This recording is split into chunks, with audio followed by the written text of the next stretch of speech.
Hello, friends. Our study today highlights a real turning point, finally. As we have been reading, Moses, Pharaoh, and the Israelites are just having a back and forth and no real change is taking place.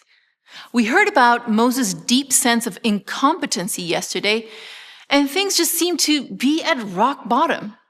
Despite God telling Moses who he is and that he was going to get the Israelites into the promised land, God doesn't take Moses' excuse for an answer. He says in Exodus 7, verses 1 and 2, "See, I have made you like God to Pharaoh, and your brother Aaron will be your prophet. You are to say everything I command you, and your brother Aaron is to tell Pharaoh to let the Israelites go out of his country."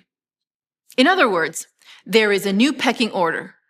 God, Moses, to Aaron, to Pharaoh.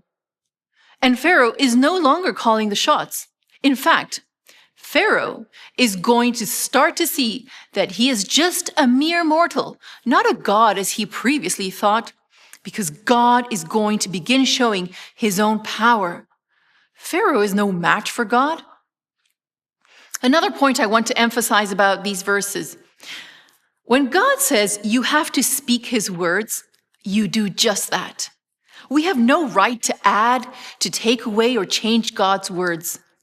When Moses and Aaron stuck to speaking God's words, they had authority and people listened.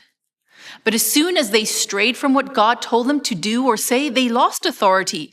Like, remember Aaron and the golden calf, or Moses striking the rock in the desert?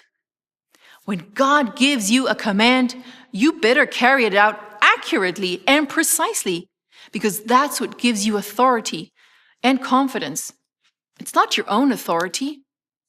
Beware of leaning on your own confidence or authority. Same thing with changing God's word, the Bible, taking away or adding to it. So, as we continue reading, in Exodus 7, verses 3 to 5, God forewarns Moses and Aaron what they are going to be up against. Tough times are coming. Pharaoh is one stubborn man. It's not going to be that easy. By telling them that there were going to be some major difficulties up ahead, they could be better prepared and not give up or get discouraged right away. Preparation for hard times meant being physically, mentally, and spiritually alert for whatever happens. And the same applies to Christians today. In fact, Jesus specifically told his followers that they would suffer hardship in this world, so that they would be prepared and truly committed to following him. God also revealed the purpose of his mighty works at that time.